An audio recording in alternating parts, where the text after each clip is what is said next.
Hey guys, we're coming at you again from Haiti one more time. We are here and it's our last morning and we're getting ready to have breakfast and go to church.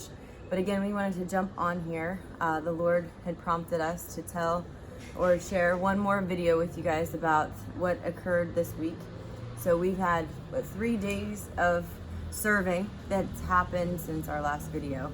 And so we have there's really, a lot to share. some amazing things, and we'll try to keep it short and not go into too much, but we're just going to let the Lord lead. So however that comes out is how it's going to come out. But we just wanted to share 2 really amazing things that we did. We, was it Thursday and Saturday? Thursday and Saturday, we went and we went and delivered water. Mm-hmm. And we went to areas that are very marginalized.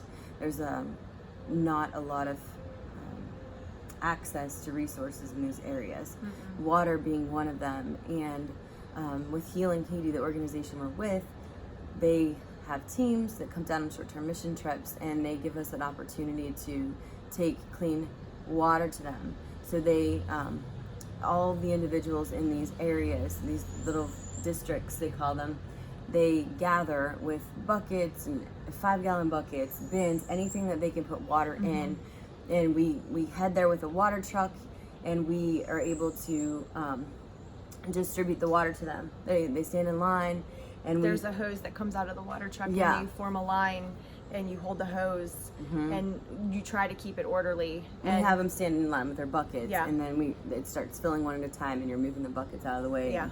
And then they carry them back to their homes. Yeah. So I knew what to expect because I had been here last year, but this was a first time experience for Alexa. So I'm going to have her explain to you and her perspective what she felt, but I just wanted to explain that you're thinking about people who don't have access to clean water. There's no running water. They live in tin houses with dirt floors and mm-hmm. one room, and they have just their necessities.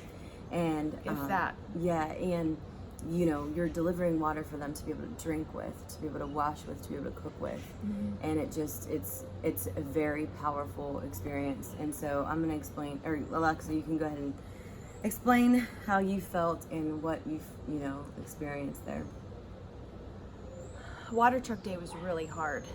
The first day when we did it on Thursday, it was my least favorite day. Our leader prepped us beforehand that a lot of the children that come to carry the buckets are rustic slaves. Is that what he called it? I'm not sure what the word was, but I know they're slaves. They're slaves, and a lot of times in City Soleil, parents can't afford to feed another mouth, so they'll sell their child. And this child will go to another family and will essentially be that family's slave. And that was really hard to hear, and I really broke down the night before, and I was just like, oh, they're so precious, these kids, I don't understand. Mm-hmm. I bawled, but I knew that I really had to prepare my heart for Water Truck Day, because it couldn't be about me. It was about them and serving them and showing them love. So you pull up and the kids are like, hey you, yeah. hey you, hey you. They want attention and love, because they don't get any. So some of our teammates will man the water and the water bucket line. Mm-hmm. The rest of us are carrying buckets of water to homes, and also loving on their children. Yeah, because they need the love. I mean, that's what they're hungry and thirsty for. And so we have this chance to love on the children, and it's really, really awesome. Mm-hmm. It really is. So that was very overwhelming, but it was really rewarding and beautiful at the same time. I think everyone has the same reaction the first time they do it too, because I remember for the very first time I did it, I cried like in the shower as soon as we got home, and I cried in my pillow, and because you see just the abject poverty, and you just feel like it's unfair, and I've never it really seen hits your heart in a really different way that you've never experienced before. I mean, I've never seen anything like it, and I've never experienced it. And you're okay when you're there because there's all the children and the people, and there's a lot going on. Mm-hmm. It is it's very chaotic. Yeah, chaotic. And there's a lot going on, and you're very busy, but the kids, they'll come and they want to be picked up, and when you pick them up, they'll hug you and they'll hold on to you and they'll wrap their legs around you and they won't let go. And they'll say, down, down, and there's someone else that wants you to put that child down and pick them up. And then there's older siblings that are coming over and handing you babies because they want you to hold their little brother or sister. So there's a lot so they can going get on. like a few minutes of love. It's really Yeah. moving. And then Saturday, we did a water truck stop, and it was my favorite. I had never been to this stop before from like where we were last year, and I really just enjoyed the stop. It was right by the pier, and at the stop, I was, just aware of what was going on. God has really used me on this trip in a different way than I was used last year. And on this trip, He's really called me to prayer. And I feel like every single time I'm somewhere, He's got me praying for someone or something. So I see this little kid, and he's got a hernia, like this much coming off of, I don't know. Out of his belly. So it was Far out of off his of belly his button. It was protruding out. And He caught my eye, and the Lord's like, that one. So I'm like chasing around this little kid. I'm like, I'm going, Lord. And there's kids everywhere running around. And I'm like, no, I got to go to this one. No. So I finally made it over to the kid. And remember, there's this language barrier because I don't know Creole. And there's like an older kid, and he was just kind of watching like what I was doing. But I was like, prie. And I touched the kid, and he's like, okay. So he lets me pray over him. And, the Lord was just touching him. And the moment the other kids saw that I was praying over this kid, it was the most amazing thing. Okay, the power of God was in the middle of the City Soleil so strongly on me, and all these little kids, one after another, there was probably 20 I ended up getting to pray over. They were fighting like, me next, okay, but in their language, and then just, and they're like, they're pushing each other. And I'm just praying whatever the Lord's got like coming out of me, like it's just flowing, and I'm just blessing these kids and praying for these kids and healing for these kids and breaking curses off these kids, and I'm just like going at it. And it was the coolest, most amazing thing because I've never seen people so hungry for prayer in my life. They really are. And they were so touched the moment like the Lord was just touching them, and you could tell that they recognized that was not something they had experienced before. And they were just like pushing each other, like pushing their brother or their friend in next because they were like wanting to make sure they got prayed over. And that to me was, it was so unexpected, and the Lord just took my breath away in that moment. And it was the coolest thing I'd ever done on Water Truck Day. Because not only were we giving them their physical need of water, but there was a spiritual need that was void there. And it was like they were receiving, and they were so open to receiving, and it was so moving.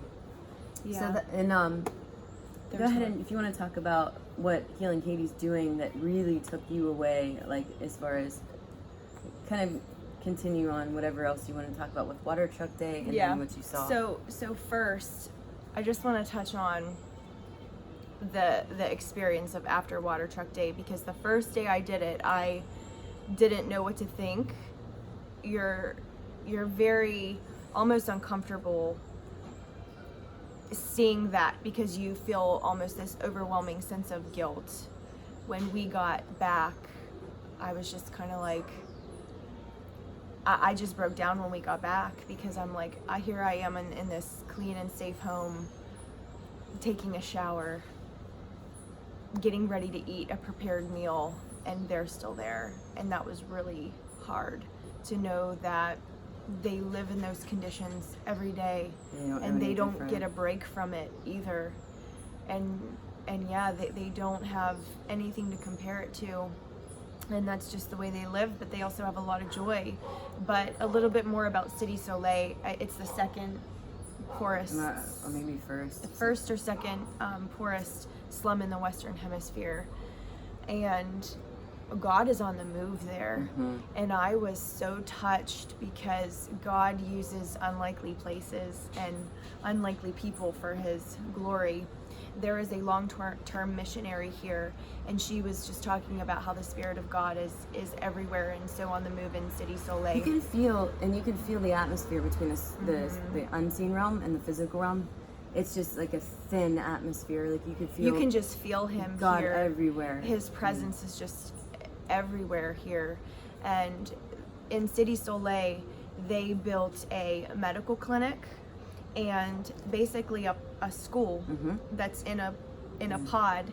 In a church, yes. And it was built on what used to be basically a dumpster.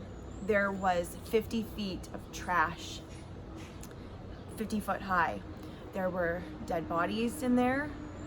There was trash, and God prompted someone to build a school, and everyone told them they were crazy.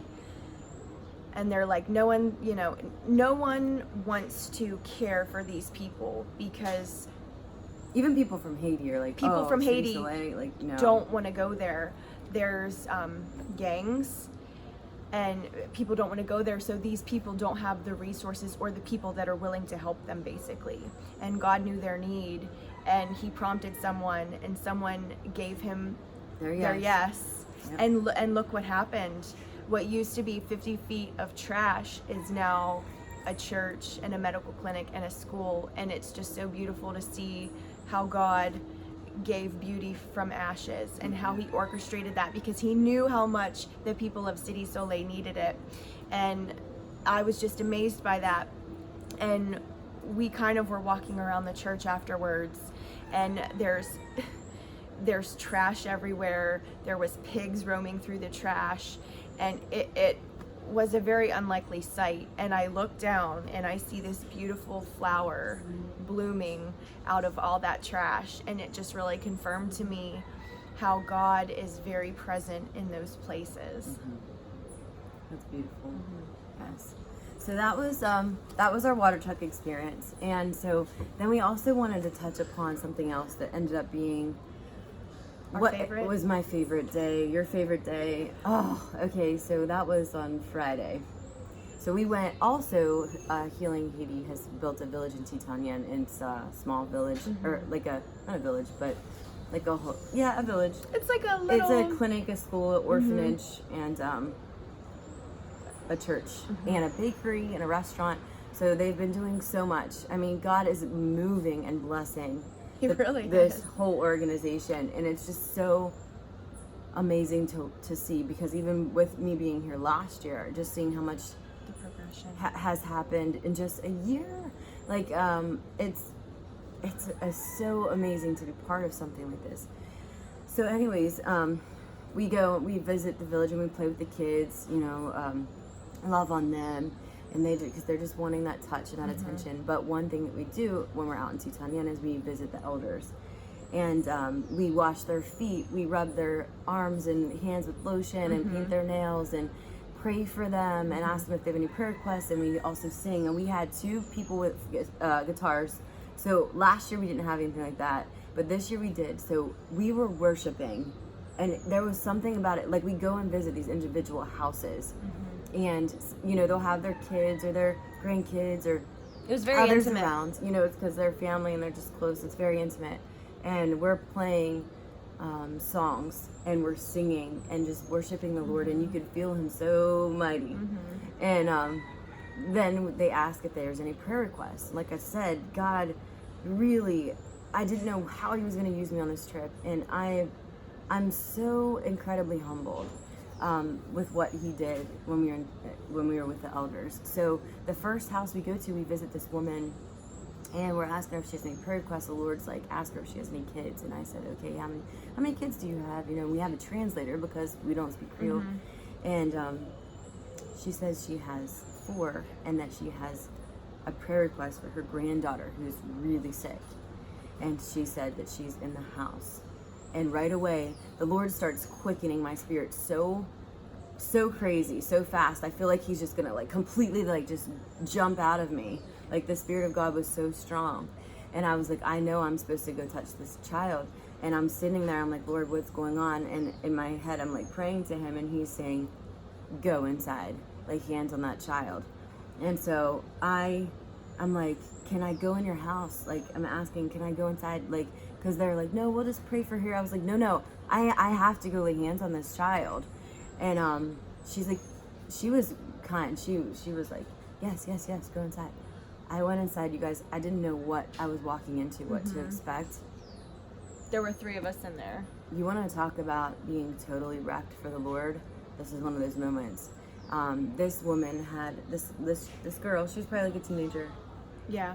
She had lesions all over her skin, all over her face. She couldn't even move her face or her mouth. And there was, she was completely white because there was some sort of powder or cream or something. And she's sitting there just like not moving in this bed, just so sickly. And the power of God is like coming and manifesting and filling this room. Like as I speak, I almost couldn't even speak because he wanted to like release so quickly on this woman. She couldn't get to a hospital. She's in this remote location. She has nobody but the Lord to help her in this situation because she doesn't have money for medical care. And he showed up.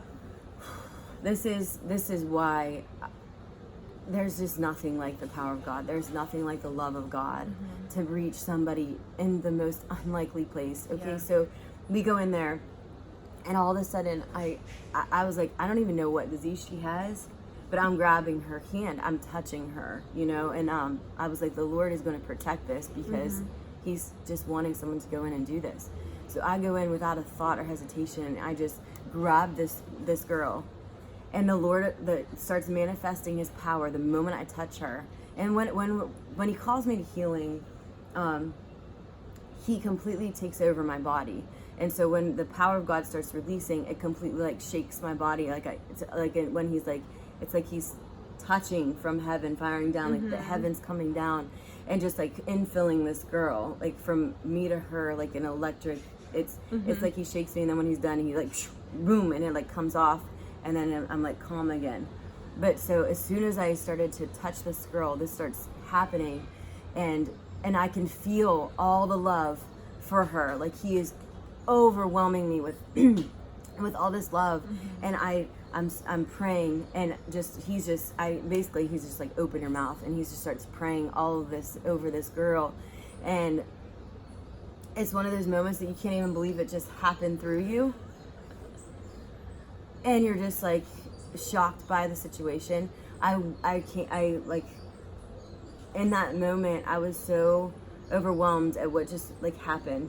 And I like went out of the house and I just completely broke down in one of those like release cries, like that was so intense. And people on my team like didn't even know what was going on because some of them didn't even go inside the house or know what I was being called to. But Mark was with us, and he's a police officer, and he was very touched. Yes, he was crying. He was like touching her face by the end of it, and telling her she would like God loved her so much. And she was beautiful. I was out there with the team, and I started bawling because it has to come out of me because he's so in love with his people, and the fact that he orchestrated that to send us into that place where she couldn't be reached. Was like, this is what the gospel is all about. This is what God's about. She had a personal encounter with him, and it rocked the whole family. That's what the translator was telling me. Like the whole family was, because the miracle is never for ourselves. It's never for one person. It's for everyone involved in it. And as we were walking out, I still was so overwhelmed and shaking. I had to I just kind of ran off with the Lord like around the building, and I had to just cry it out because I was so overwhelmed that he had done that. And I'm so excited to see the praise report because he had full intentions on touching her and releasing a healing through her. And then we went to another elder, we sang and prayed, but then we went to the final elder. And she was suffering from diabetes, couldn't sleep at night, had no medical care. She couldn't see She couldn't see, her vision was going. Was affecting her vision. So the Lord calms me down on the second visit, and then boom, the third visit again. The same thing happens to me, and I'm like, oh my goodness, Lord, you're so good. Like this is happening again. And I was standing next to her, and I feel like we were touching, and even my legs were shaking. So he's like, I'm like, he's gonna touch this woman. And I'm like, I'm in this zone because I get in this zone when the Lord's like speaking to me and he's telling me all this stuff. And I'm like, okay. So as soon as they were done, like, washing her feet and her hands, and they're asking for prayer requests, I, like, knelt down in front of her and put my hands on her. And boom, just like clockwork, the Lord starts firing through her again, and he takes over my mouth, and he starts just praying this most beautiful prayer over her. Well, and the thing is, none of the team had witnessed something like that. And so they got to see healing manifest, the power of God manifest.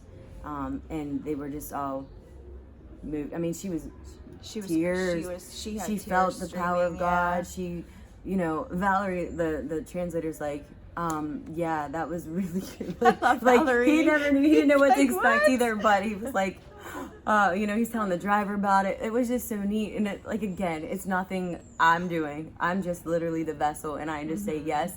Tell me where I'm touching. Tell me, just come through me. Open my mouth. I'll speak. And I say it to boast in God, never myself. I'm just honored and humbled to be used, but God is so good. He goes out into these remote places, and he'll use you if you're submitted and humbled and you say yes, and your heart is there, the love is there. The love is what brings in the power of God. And so we wanted to just share that, because it's something that rocked me, that I'll never forget about Haiti in this trip. But we have some scriptures, and we just wanted to leave you with some things this morning. And because when you think about it, this is why Paul talks about in chapter 13 of 1 Corinthians, the most important thing is love. Like, you can have all these gifts, but if you have not love in your heart, if your heart is not pure, the power of God can't manifest and can't do that, because God wants a humble heart, and he wants to be able to show himself to people, and for you to be a conduit, and that happens when you're in that place of just total surrender and love. And so there's a couple more scriptures we wanted to share in that regard. Oh, can I talk about one more thing about healing? Sure. Go ahead. I didn't mean to. Okay. So someone else on our team, Mark. He's kind of been my buddy, because he's the other man that's been here for the first time. So we've sort of bonded over that. And early on in the trip, we were on the tap, and he somehow hurt his ribs, and he's had fractured ribs before, and he was like, yeah, I'm pretty sure I cracked my rib. He had like 8 out of 10 pain, hurt to breathe, hurt to do all these things, and he was on my heart. And I told Abby, I said, let's pray for Mark. We're supposed to pray. So yesterday morning, before we went to water truck day, because he's like, I'm gonna be able to lift these kids. Yeah, if you have a lot of pain in your ribs, it hurts to even breathe, let alone pick up kids or carry water buckets that easily weigh 20 pounds. So, and sometimes you're doing 2 at a time. Yeah, there's a lot going on, and it's very physically exerting. And you're like in 100-degree heat, so it makes it hard. Yeah, so we knew that we were supposed to lay hands and pray for Mark. So yesterday morning, we did, and we commanded the rib to grow back, to fuse, decrease inflammation, spirit of pain to be gone. We prayed for healing for him, and laid hands, and he said immediately after, he got up and kind of moved, and he's like, it still hurts. But we got on the tap and went to water truck day, and someone asked him to carry a bucket, and he was like, well, I couldn't say no. And then he said he just got up and did it, and he starts carrying a few more, and then a kid starts jumping on his back, and he's carrying it on his back. And I saw him a little while after we were there, and he's like, my ribs don't hurt anymore. He's like, God healed my ribs. God. He's like, I have virtually no pain. So it was so cool to like actually see the fruit of praying and laying hands on someone. And I asked him, PT style, what's your pain level? 0 to 10. And he said it was like a 1 or a 2. And I said, well, what was it? And he said it was an 8.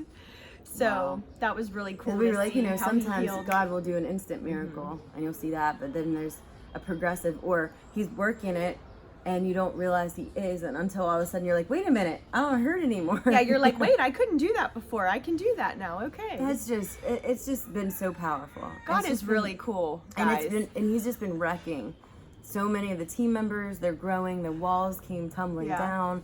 He's just been touching each of them. I mean, every single time it's just like bawling, praying, bawling. like they're feeling the power of God, and it's been awesome. Yeah. It's just truly been an honor. This trip is bringing everyone closer to the Unified Lord. as a body, and, and that's really what it's about. And no matter where you're at, you know, like we just came together as a body of Christ to lift up and to serve the people of Haiti, and it's just been beautiful, and everyone's just gotten so close on this trip and grown so much, and it's just awesome.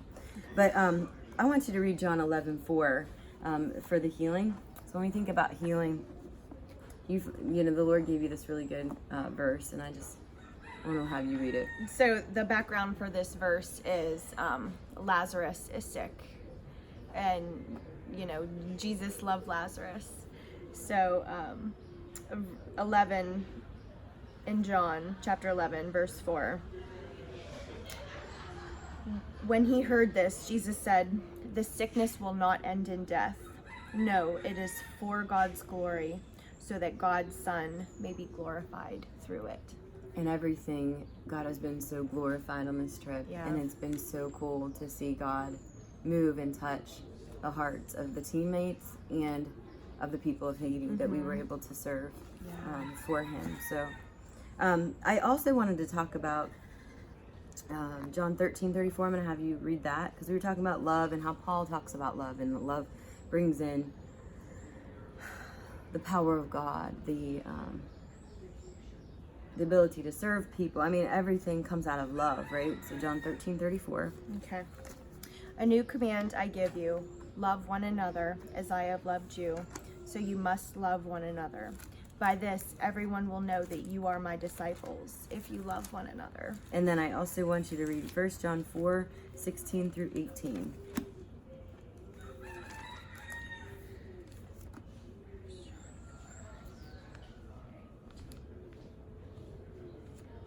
Okay. "And so we know and rely on the love God has for us. God is love. Whoever lives in love lives in God, and God in them. This is how love is made complete among us, so that we will have confidence on the day of judgment. In this world, we are like Jesus. There is no fear in love, but perfect love drives out fear, because fear has to do with punishment. The one who fears is not made perfect in love. And we love because he first loved us." Amen. So beautiful.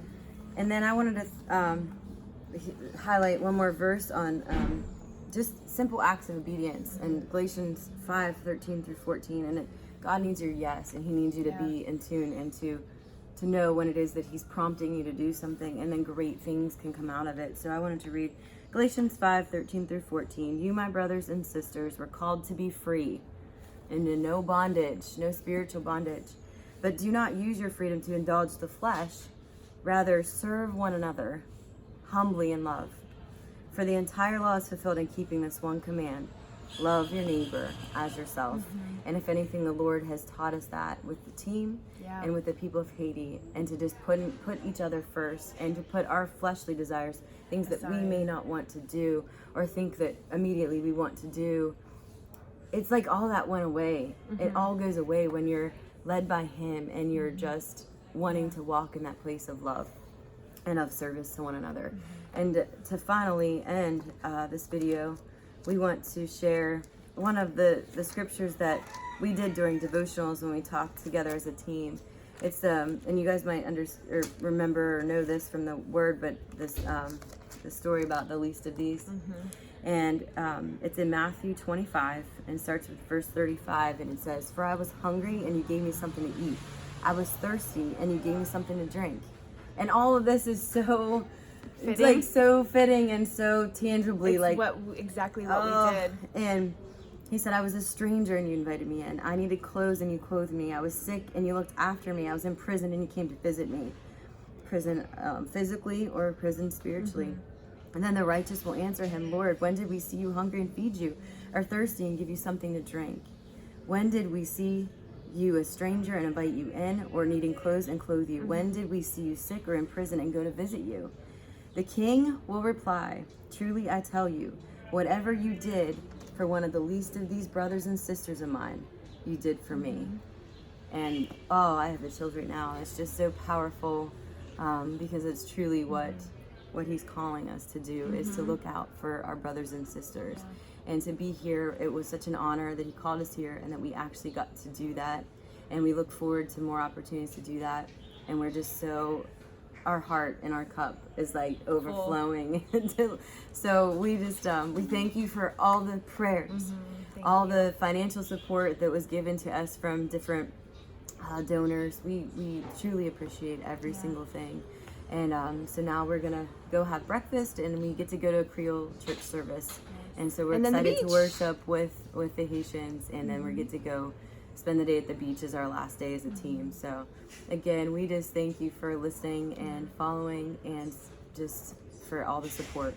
We love you guys, and take care. God bless. Bye. Bye.